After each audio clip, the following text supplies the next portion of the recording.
ॐ नमस्ते रुद्रमन्यव उतोत इषवे नमः।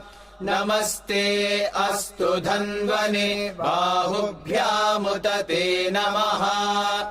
यात इषुः शिवतमा शिवम् बभूव ते धनुः। शिवा शरव्यायातवतया नो रुद्रमृडया। या ते रुद्रशिवा तनूरघोरा पापकाशिनी। तया नस्तनुवाशन्तमया गिरिशन्ताभिचाकशीः। यामिषुम् गिरिशन्तहस्ते बिभर्ष्यस्तवे। शिवाङ्गिरित्रताम् कुरु माहि गुंसीः पुरुषम् जगत्। शिवेन वचसा त्वा गिरिशा